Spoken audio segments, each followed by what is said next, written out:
A graça e a paz de Jesus, igreja. Convido os irmãos a abrirem a palavra de Deus em Atos dos Apóstolos, no capítulo 6. Atos dos Apóstolos, capítulo 6. Nós continuamos hoje com a nossa série de mensagens no livro de Atos. Nós chegamos agora ao capítulo 6. Então, Atos dos Apóstolos, capítulo 6.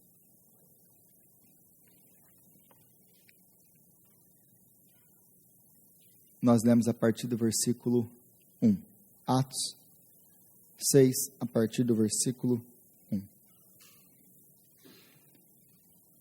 Eu creio que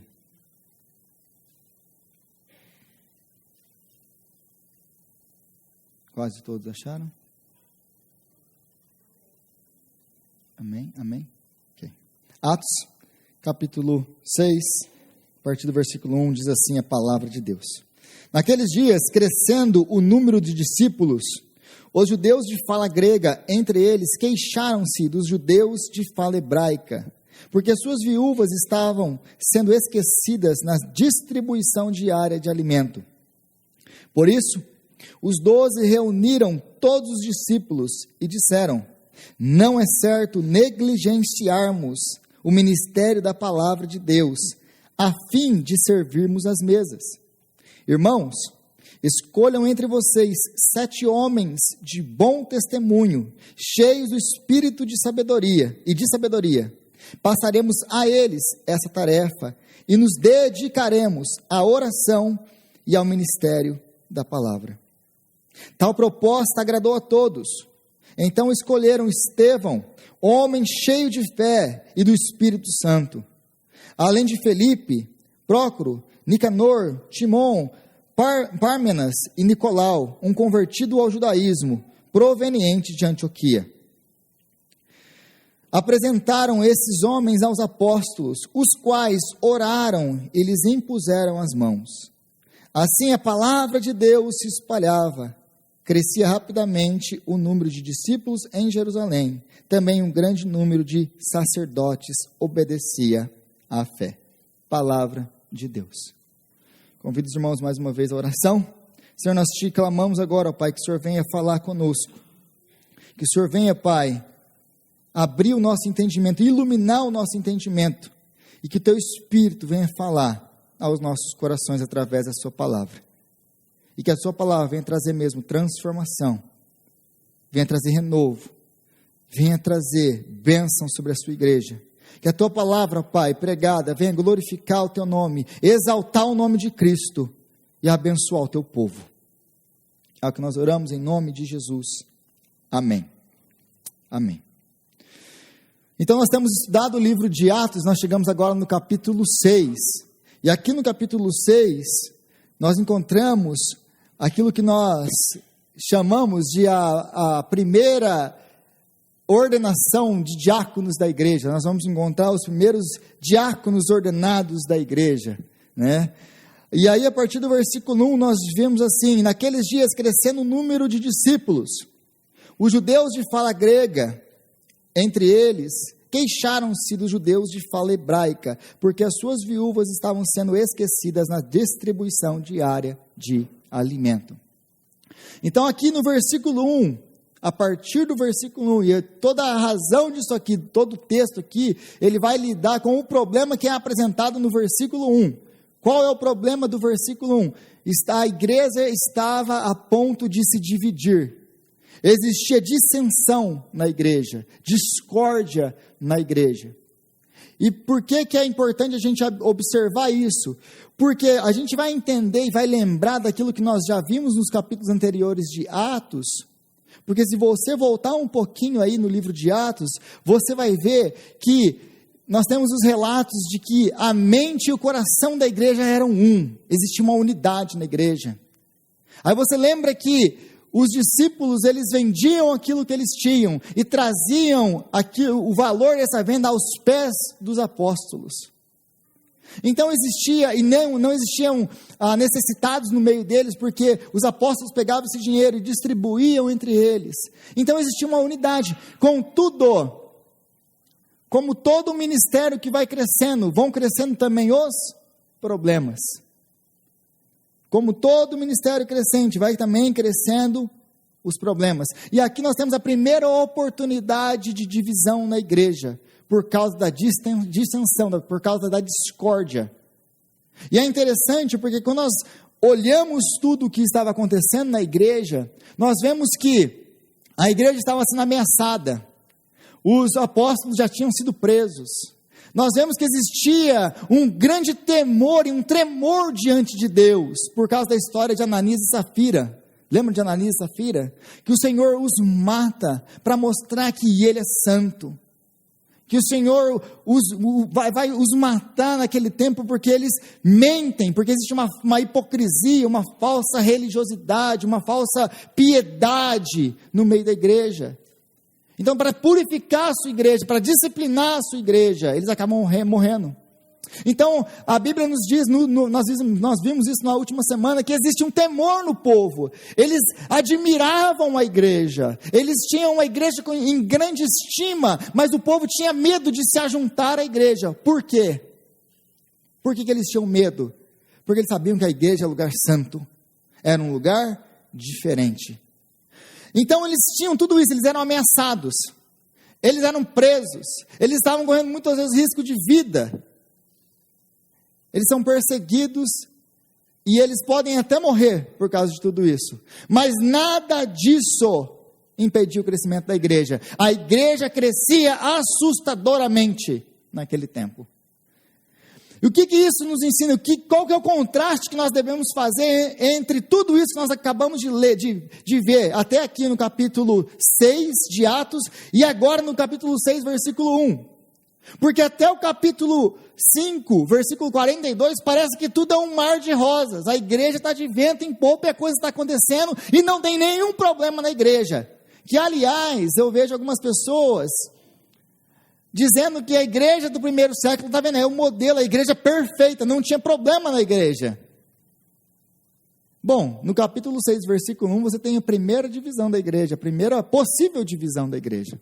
E o que isso nos ensina, então? O que nós precisamos aprender, comparando os capítulos anteriores com o capítulo agora, com o capítulo 6?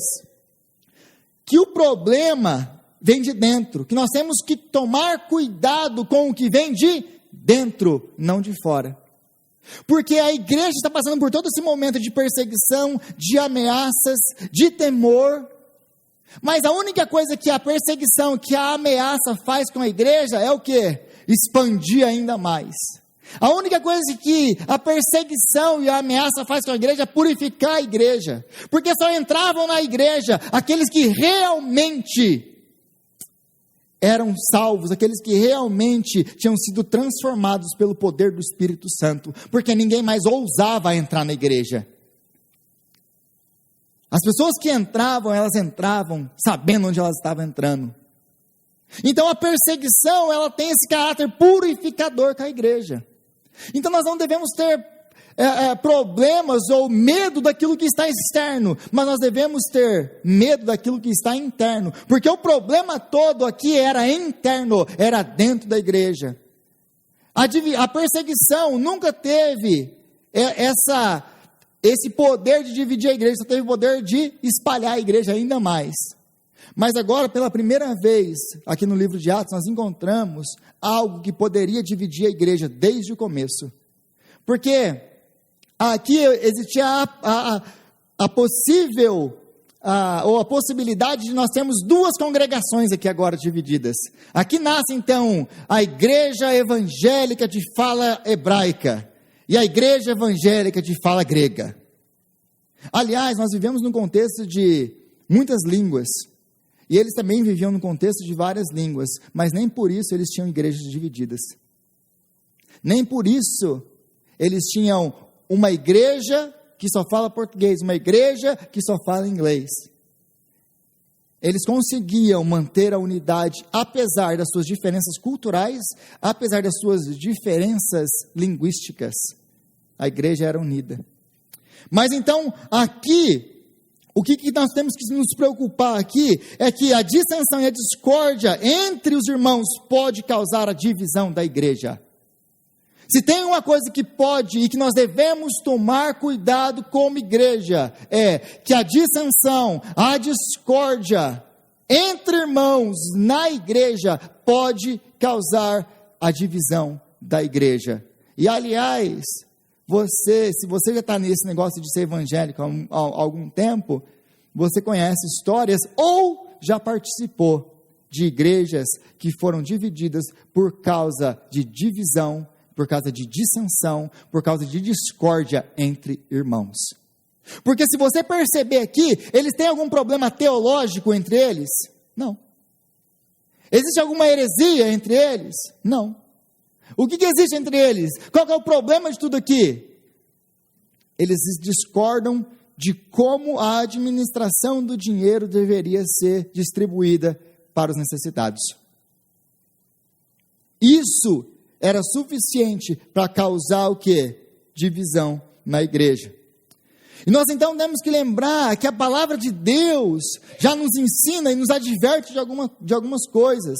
E Deus, lá em Provérbios capítulo 6, ele diz assim: 6 coisas o Senhor odeia, e uma 7ª a sua alma detesta: olhos cheios de orgulho, língua mentirosa, mãos que derramam sangue inocente, coração que faz planos perversos, pés que se apressam a fazer o mal, a testemunha falsa que profere mentira, e o que semeia discórdia entre irmãos. Em outras versões diz que existem 6 coisas que o Senhor odeia, a 7ª ele abomina. 6 coisas que o Senhor odeia. Ele odeia, ele tem aqui, eu fiz a questão de colocar os números na frente: 1, 2, 3, 4, 5, 6. 6 coisas que ele odeia: a língua mentirosa, os pés que se apressam a fazer o mal, aquele que derrama sangue inocente. Mas a 7ª coisa, Deus abomina. O que Deus abomina? Fofoca no meio da igreja. Fofoca no meio da igreja. Porque é isso que traz a fofoca. O resultado da fofoca é isso: dissensão, discórdia. É um falando mal nas costas do outro. É um que não tem a coragem, que não tem a hombridade, que não tem o cristianismo para chegar no seu irmão e falar que ele pecou contra ele. Tem problema com o pastor, não vai falar com o pastor, vai falar com o irmão. Aí o irmão fala o quê? É verdade, ele é assim mesmo. E aí essas coisas vão minando a igreja, e vão minando a igreja, e vão minando a igreja. E é por isso que Deus odeia essas coisas. Por quê? Porque isso divide o seu povo, porque isso mina a sua igreja. Deus abomina essas coisas. Aquele que semeia discórdia entre irmãos. Aquele famoso pedido de oração, né? Estou contando para você, mas é para orar. Não é fofoca não, é só para orar. Você toma cuidado, meu irmão. Você toma cuidado, minha irmã. Porque isso é estratégia de Satanás. Isso é fofoca disfarçada de piedade. Olha, você não sabe o que aconteceu, mas eu vou te contar para você orar. Então nós devemos tomar cuidado com o que nós falamos, com quem nós falamos, o que nós falamos. A Bíblia é muito clara: se nós temos um problema com o irmão, nós vamos ter com ele. Porque geralmente o problema na igreja é: todo mundo vai ter com todo mundo, menos com o irmão. É daí que nascem as divisões e as brigas dentro da igreja. E o Senhor abomina isso. O Senhor abomina isso. Mas então no versículo 2, então nós temos o versículo 1, nós temos o problema. Qual é o problema? Nós estamos prestes a uma divisão dentro da igreja. Então no versículo 2, o que acontece no versículo 2? Os apóstolos, os líderes da igreja, eles precisam agir de maneira rápida, porque eles entendem o que pode acontecer com a igreja. Eles entendem o que pode acontecer com a igreja. Aí no versículo 2, o texto nos diz que: por isso os 12 reuniram todos os discípulos e disseram: não é certo negligenciarmos o ministério da palavra de Deus a fim de servirmos às mesas. Aí no versículo 4, eles dizem o que eles precisam fazer, o que é necessário eles fazerem. E nós nos dedicaremos à oração e ao ministério da palavra. Então acontece a divisão, acontece aí o problema, eles chegam para os líderes da igreja, para quem eles têm que chegar, e a congregação está correta nisso.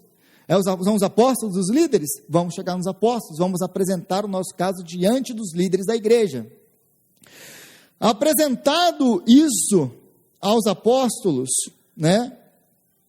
Eles têm que tomar uma decisão. E é normal que os apóstolos recebessem isso. Por quê? Porque agora, se lembra, a igreja está crescendo. E tudo vai chegando nos pés dos apóstolos. Lembra do capítulo 4? Quando as pessoas vão vendendo tudo que tem, aí elas vão chegando para Pedro e vão colocando aos pés dos apóstolos.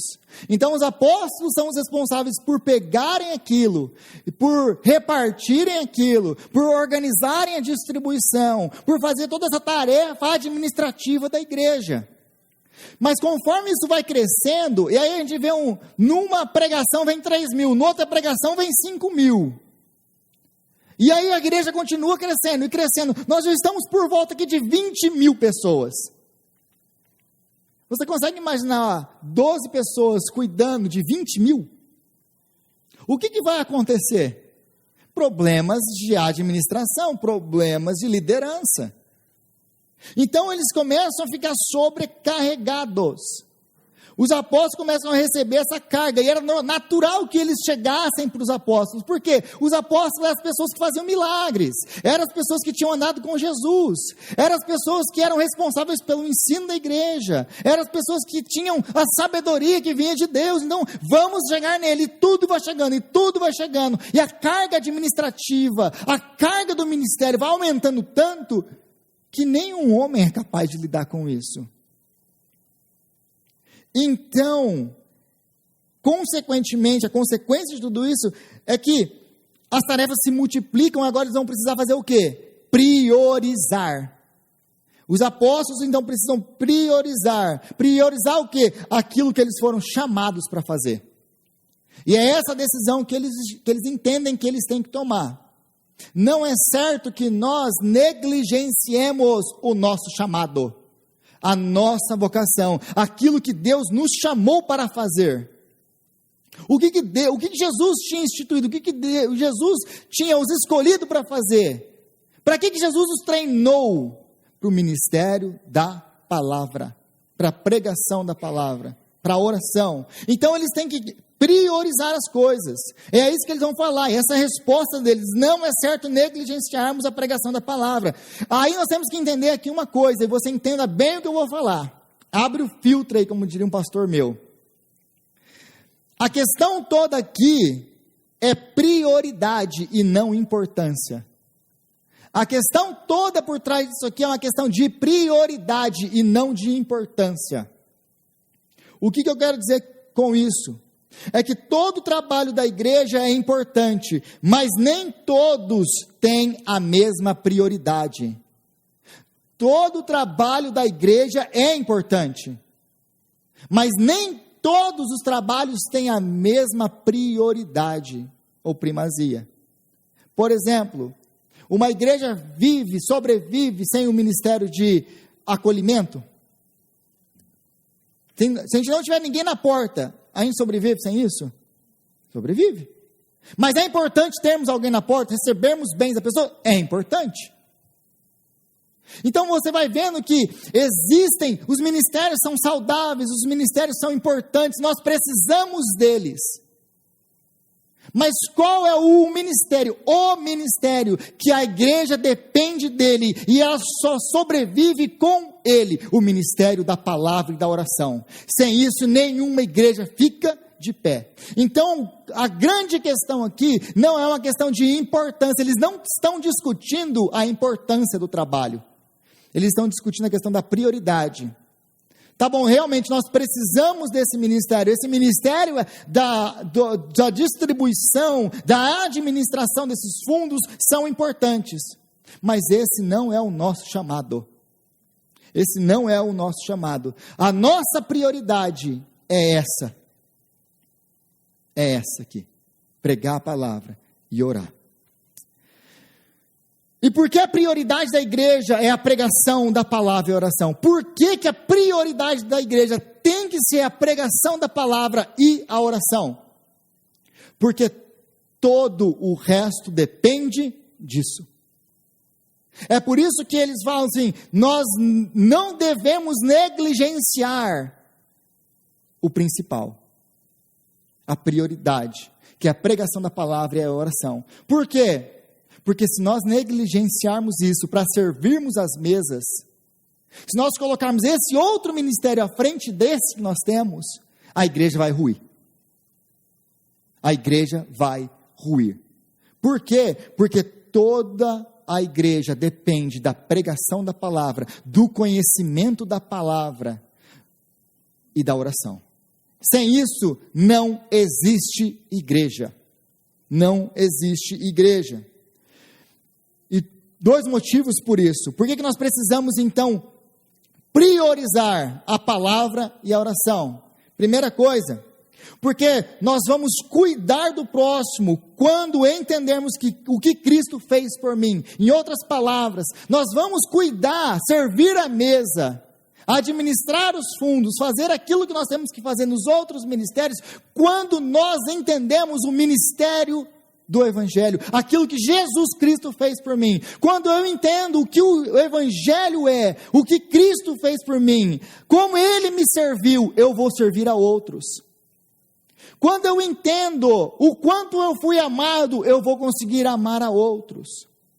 Eu só posso servir de maneira efetiva no ministério de Jesus Cristo e na igreja quando eu entendo o Evangelho de Jesus Cristo. Então, o ministério principal da igreja é o de pregar o Evangelho de Jesus Cristo. É de pregar o Evangelho, porque quando nós temos um encontro com o Evangelho de Jesus Cristo, isso então, as nossas vidas são atingidas pelo Evangelho, as nossas vidas vão ser transformadas pelo Evangelho, e essa transformação interna do Evangelho vai causar o quê? Atitudes externas.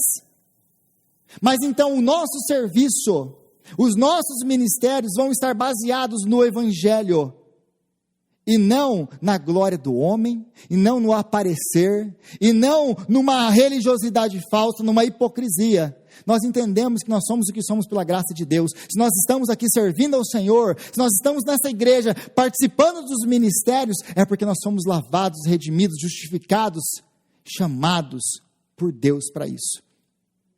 É por isso que o Evangelho tem que ser o centro da igreja e da pregação da igreja.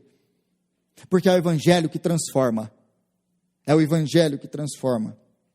Segundo lugar, eles falam assim no versículo 4, de novo, e nos dedicaremos à oração e ao ministério da palavra.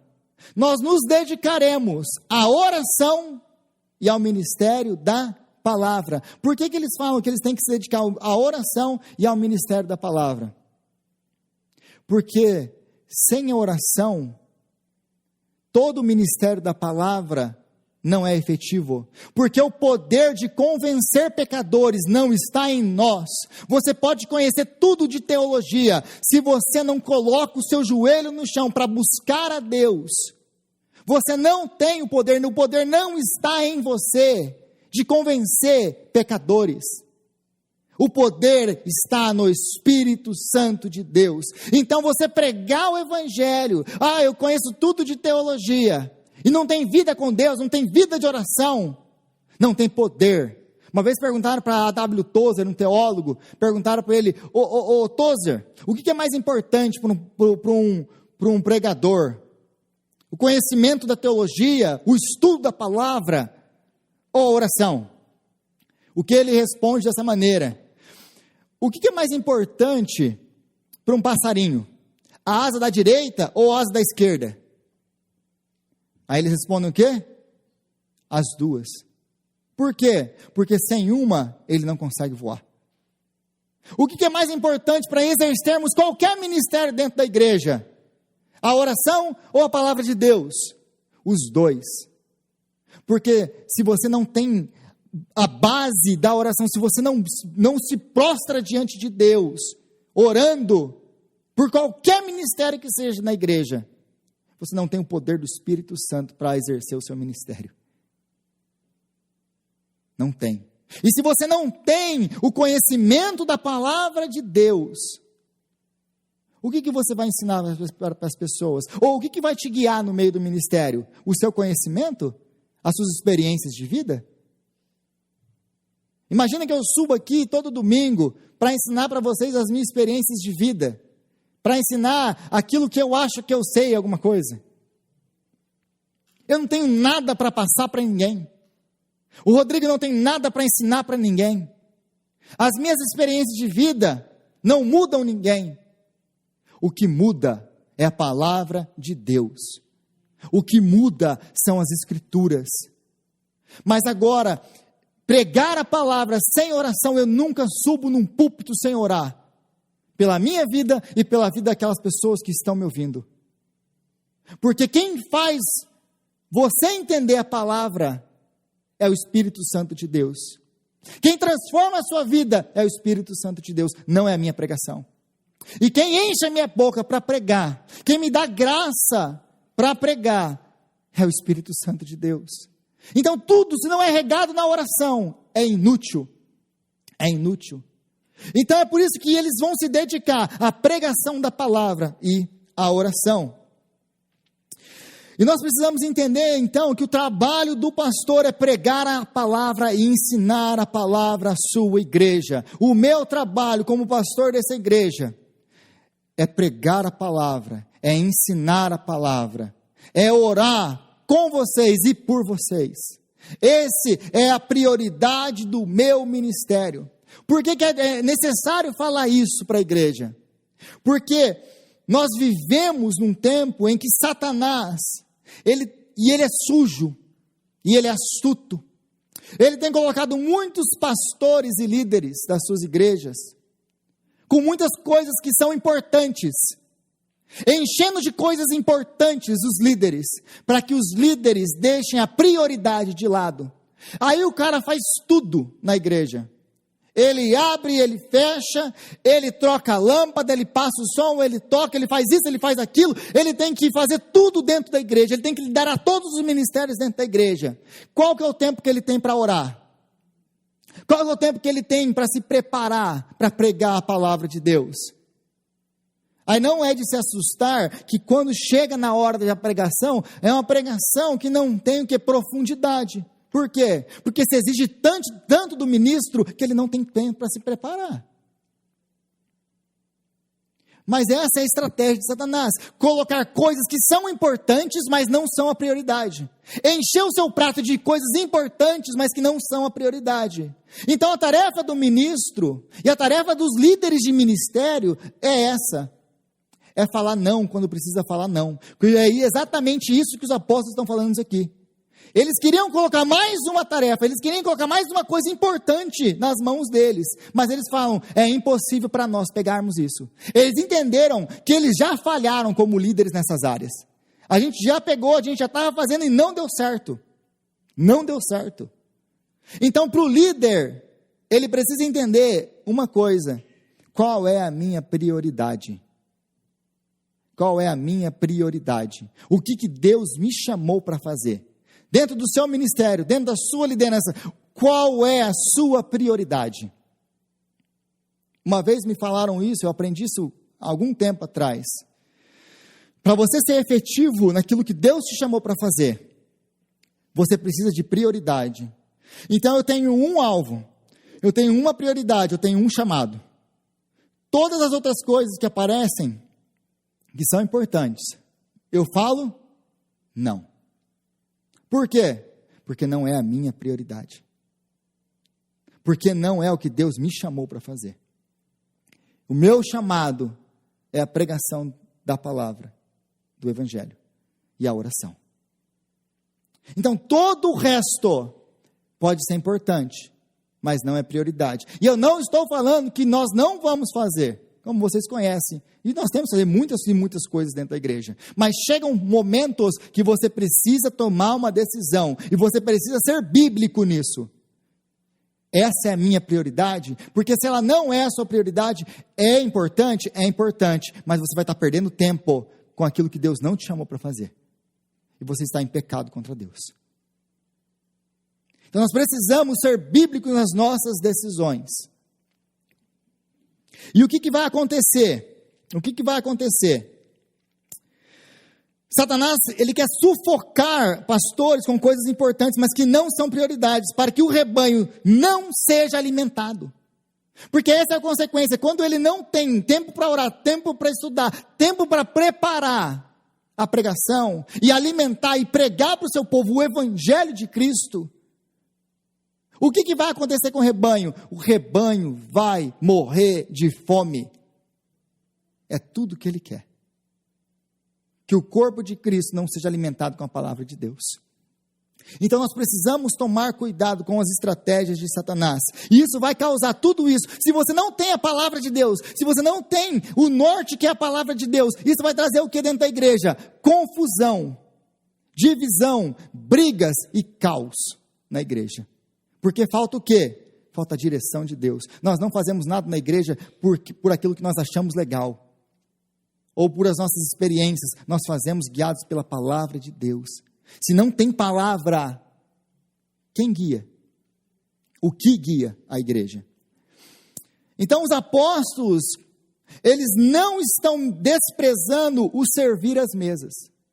Uma coisa que existe na nossa mentalidade de brasileiro, e existe nas igrejas, é que o grande, o bom, é aquela pessoa que está cantando, aquela pessoa que está no ministério de louvor, aquela pessoa que está pregando, são os presbíteros da igreja. Como se houvesse alguma coisa melhor em alguém dentro da igreja. Não, está vendo? Eles estão aqui, escolhendo aquilo que é o melhor.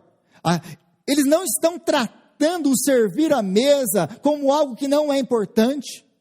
Ou eles não estão tratando o servir à mesa e o pedido da congregação como se fosse alguma coisa de segunda categoria. Não, nós somos os apóstolos, nós andamos com Cristo. Isso é um servicinho de qualquer outra pessoa, menos o meu. Olha quem eu sou. Muitas vezes nós olhamos esse texto e nós pensamos isso. Mas nada mais longe da verdade. A questão aqui, mais uma vez, não é uma questão de importância, é uma questão de prioridade. O chamado deles era diferente. O chamado deles era diferente. Então aqui nós temos a eleição dos primeiros diáconos da igreja. Então os diáconos, eles cuidam primordialmente das necessidades materiais da igreja, das necessidades físicas da igreja. Enquanto os apóstolos, eles cuidam das prioridades, das necessidades espirituais da igreja. As duas são importantes.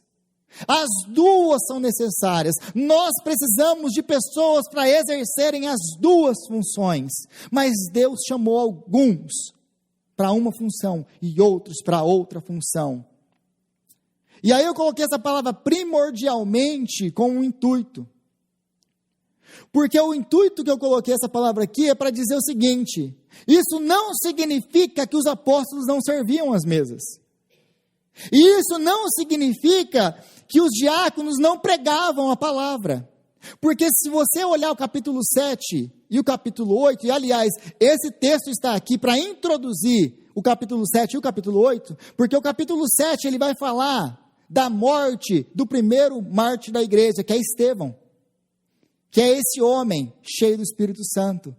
E ele vai morrer por quê? Por causa da pregação do evangelho. Ele vai pregar o evangelho.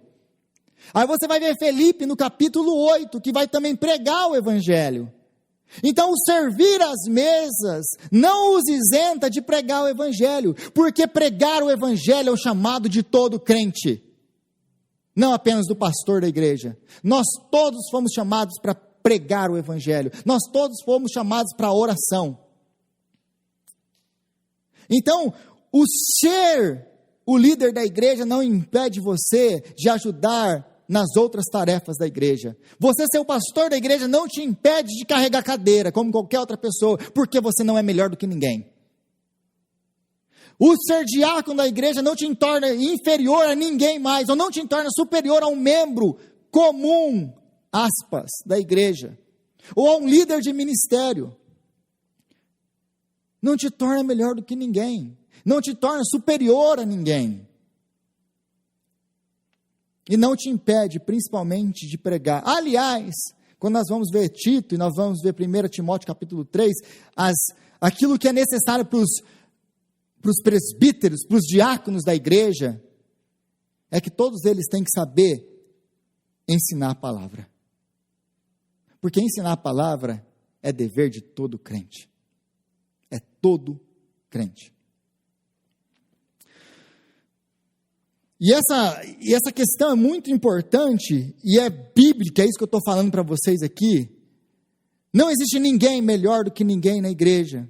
E o apóstolo Paulo, ele fala isso escrevendo aos Coríntios, dizendo: há diferentes tipos de dons, mas o Espírito é o mesmo. Todo mundo tem o mesmo dom na igreja? Mas o Espírito que dá os dons é o mesmo. Há diferentes tipos de ministério, mas o Senhor do ministério é o mesmo. Há diferentes formas de atuação, mas é o mesmo Deus quem efetua tudo em todos. Tudo em todos.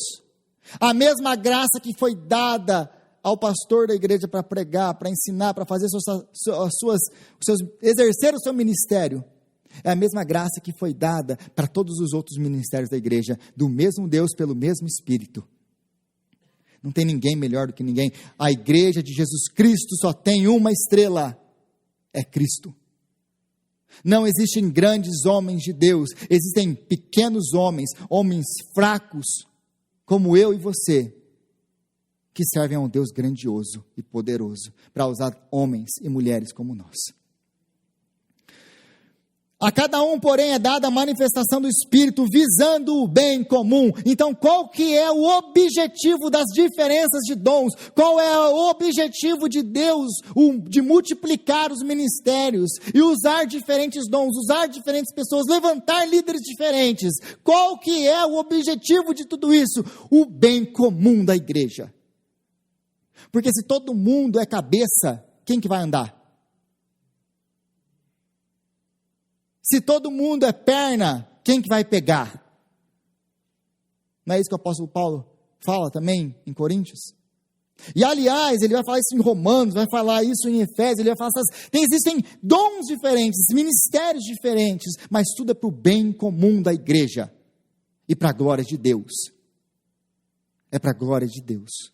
Todo ministério, não existe ministério melhor ou pior, existem prioridades dentro da igreja.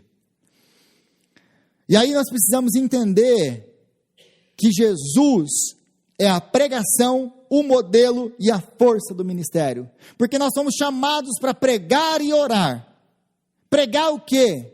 Pregar Cristo. Jesus, Ele é a pregação, Ele é o conteúdo, Ele é a mensagem que nós pregamos. É Jesus que nós declaramos que veio, que pagou o preço dos nossos pecados, que morreu pelos nossos pecados para nos justificar, para nos perdoar, para nos apresentar diante de Deus santos, imaculados, livres de culpa e de qualquer acusação. Ele nos transportou do reino das trevas para o reino da luz. Ele é o verdadeiro Moisés, o segundo Adão. Ele é o conteúdo da mensagem. Se eu estou pregando e não estou pregando Cristo, eu não estou pregando o Evangelho. Eu não estou pregando o Evangelho. Se eu estou usando a Bíblia para tirar lições de vida, de coaching, e faça isso e você vai ficar rico. Aqui tem princípios bíblicos da riqueza. Ser rico é ter Cristo. Ser rico é servir ao Senhor. É isso, é ser rico. Então Ele é o conteúdo, Ele é a pregação, Ele é a nossa mensagem. O que você está dividindo com as pessoas? Experiências pessoais que não mudam ninguém ou Cristo? Ele é o conteúdo da nossa pregação. Em segundo lugar, Jesus ele é um modelo de liderança e organização ministerial. Porque é Jesus quem escolhe os 12, que estão agora liderando. É Jesus que treina os 12. É Jesus que ensina os 12. É Jesus, o modelo de oração, que passa noites orando ao Senhor. Aí a gente tem preguiça de orar 1 hora por dia. Enquanto o nosso mestre, sendo Deus, ele se esvazia, e ele agora faz tudo o que ele faz em dependência do Espírito Santo, e ele passa noites buscando o Senhor, em jejum e oração. Se Jesus orava como ele orava, como você e eu temos que orar? Os nossos joelhos deviam estar na carne viva. Se Jesus ora do jeito que ele ora, e ele é o modelo de oração, e ele é o Messias, o Senhor, como eu e você temos que orar? Mas em terceiro lugar, ele não é apenas a pregação, o conteúdo, o modelo, ele também é o poder para que nós possamos exercer os nossos ministérios. Porque se eu chegasse aqui para você e falar assim, você tem que orar como Jesus, você tem que liderar como Jesus, você tem que pregar Jesus, você sai daqui desesperado. Por quê? Porque não existe poder em nós para fazer isso. Nós precisamos da graça, nós precisamos daquilo que Jesus prometeu, do seu Espírito, nos capacitando para viver e pregar dessa maneira. Então, a partir do versículo 3 aí, os irmãos escolham entre vocês 7 homens de bom testemunho, cheios do Espírito e de sabedoria. Passaremos a eles essa tarefa. Então aqui, os apóstolos, eles chegam com uma solução. Eles não chegam para a igreja e falam assim, esse aqui não é nosso problema, vocês se resolvam aí. Esse não é a solução para nenhum tipo de líder da igreja, não é a resposta de nenhum tipo de líder da igreja. A igreja vem em seus líderes e ela espera ter algum tipo de guia, de instrução, de caminho para andar. E é isso que eles vão dar para a igreja. Ok, não é certo que nós negligenciemos ou priorizemos outras coisas importantes. Nós fomos chamados para esse ministério. Contudo, isso aqui é importante, vamos resolver isso. Faz o seguinte, escolham entre vocês 7 homens. 7 homens. Para liderar esse ministério. Para fazer isso daí. E a correta divisão de trabalho glorifica a Deus. Traz organização e crescimento saudável para a igreja. A correta divisão do trabalho na igreja, ela glorifica a Deus. Ela traz organização e traz crescimento saudável para a igreja, que é o resultado que nós vamos ver no versículo 7. Então a igreja não coloca qualquer um na liderança do ministério, que é o versículo 3.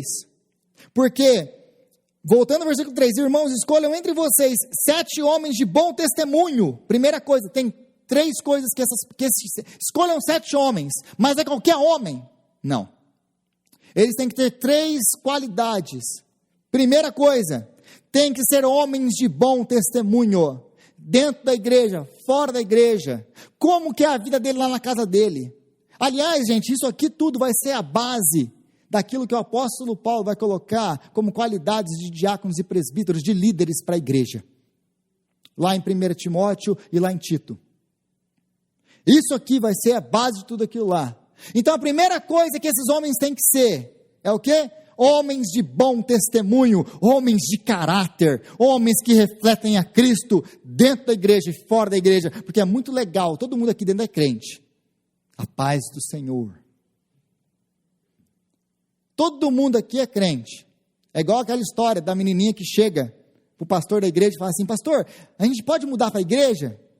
Aí o pastor estranha aquilo, né? Fala assim, por que, minha filha? O que você quer? Você gosta tanto da igreja? Assim, não, pastor, é porque meu papai é tão nice aqui na igreja, é tão legal na igreja, porque lá em casa, ele é um cavalo.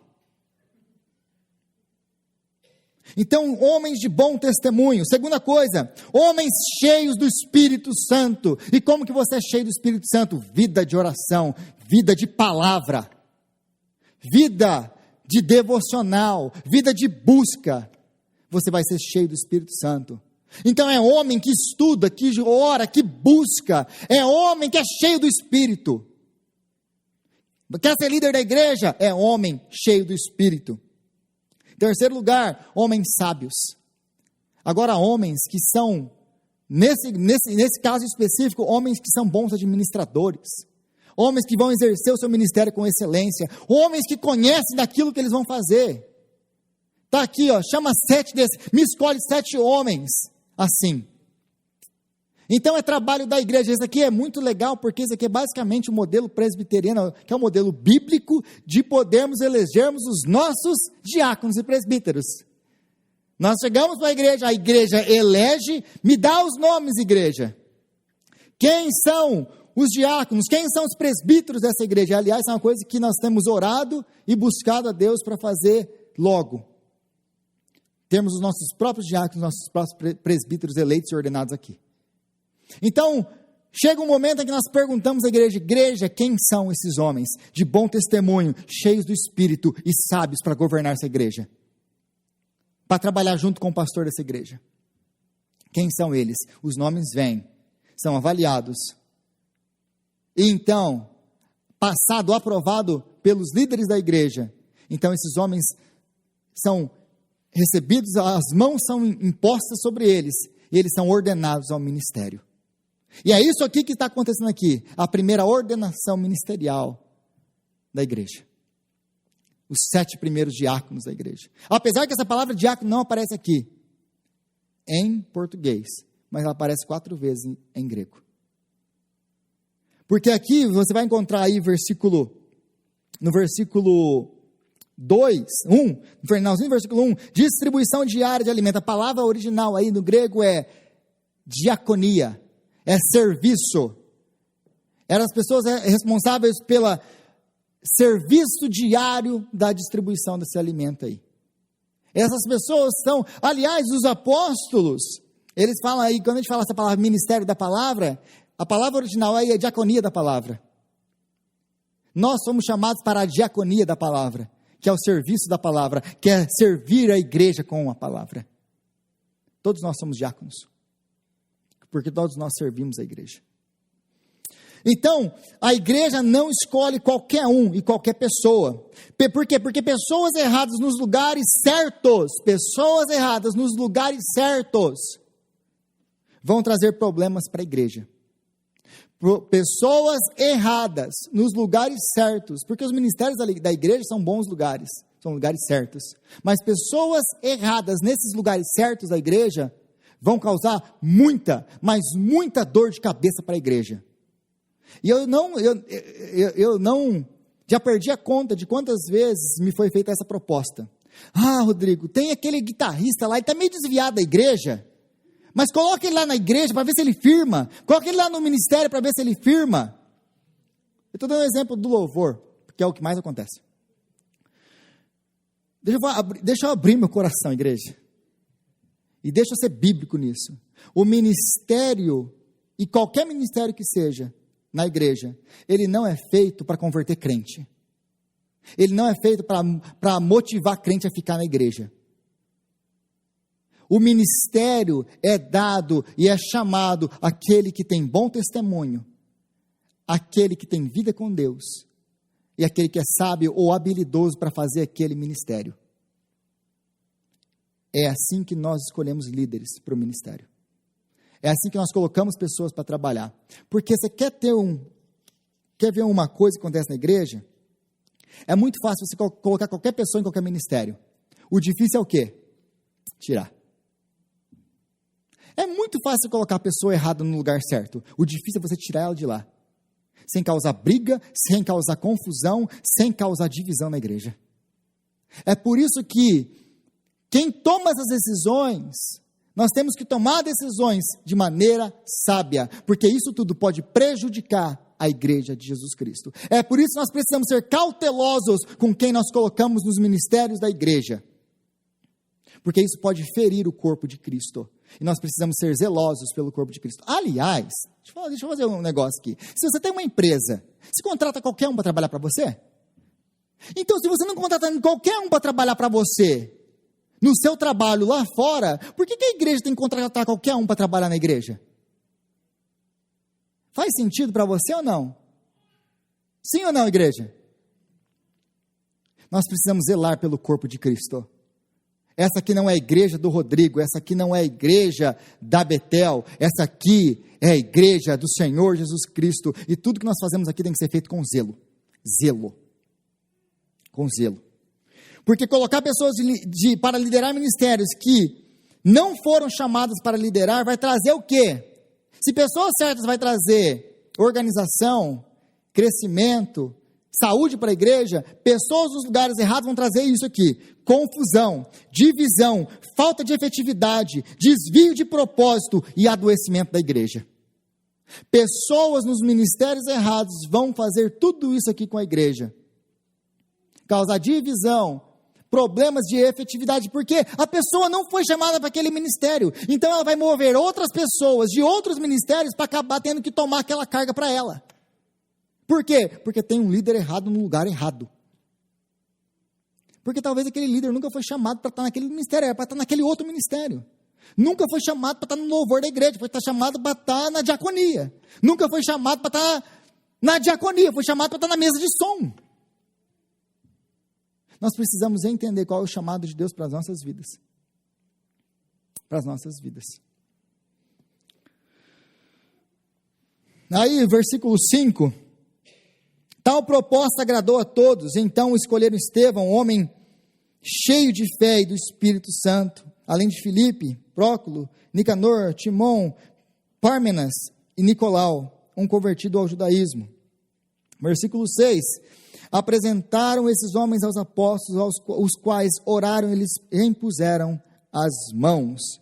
Então a igreja vai escolher esses homens, e os apóstolos, a liderança da igreja, vai ordená-los ao ministério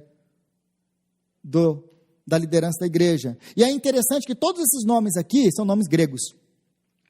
Por que é interessante isso? Porque o problema está onde? Quem está reclamando do problema ministerial? Não são os gregos? Não são os judeus de fala grega? Então quem que eles escolhem para liderar o ministério? Judeus de fala grega. Aliás, gente, deixa eu só abrir um parênteses aqui sobre ministério masculino da igreja. Quem que são os ordenados da igreja? Aqui eles vão lidar com quem? Com as viúvas da igreja. Por que eles não escolheram 7 mulheres? Porque a liderança da igreja foi dada aos homens. Isso não é machismo, isso é Bíblia. Essa é a vontade de Deus. Quem lidera a casa é o homem. Quem lidera a igreja é o homem. Agora, estou falando que as mulheres não exerçam papel na igreja, que elas não tenham liderança e vários ministérios na igreja? Tem, mas elas não são ordenadas ao ministério. E, aliás, canso de repetir isso na igreja. Para vergonha dos homens, quem carrega o piano na igreja são as mulheres. São as mulheres. Isso é para vergonha dos homens. Falei isso na reunião de homens ontem. E estou repetindo isso para a igreja hoje. Nós precisamos de homens que se levantem para liderar a igreja. Porque Deus colocou essa responsabilidade em nós. Gostemos nós ou não. Gostemos nós ou não. É por isso que nós não ordenamos mulheres ao ministério. Porque a Bíblia não dá base para isso. Ah, Rodrigo, mas esse versículo, converse comigo depois do culto. O resultado, qual que é o resultado de tudo isso? Qual é o resultado de tudo isso que eles, pelo Espírito Santo, guiados pelo Espírito Santo, agindo na direção do Espírito, qual que é o resultado de tudo isso? Versículo 7. Assim a palavra de Deus se espalhava. Crescia rapidamente o número de discípulos em Jerusalém. Também um grande número de sacerdotes obedecia à fé. Qual que é o resultado de obedecermos à vontade de Deus, à instrução de Deus, à palavra de Deus? O que acontece? A igreja crescia. O resultado, em primeiro lugar, então, é uma igreja organizada, saudável e crescendo rapidamente. A igreja estava organizada. Tínhamos novos ministérios, pessoas cuidando de ministérios de maneira efetiva. Agora nós tínhamos uma igreja saudável. Os diáconos são aqueles pacificadores da igreja. Então temos uma igreja saudável, acabaram-se as divisões, acabaram-se a dissensão da igreja, porque os líderes foram colocados nos seus lugares certos. Consequência de tudo isso, a igreja continua crescendo. Em segundo lugar, o resultado disso, do crescimento, é o crescimento da igreja.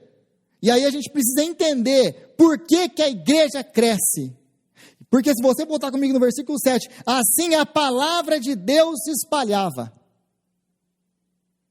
A palavra, note que ele fala que o que cresce aqui, em primeiro lugar? A palavra de Deus se espalha, e rapidamente se cresce o número de discípulos.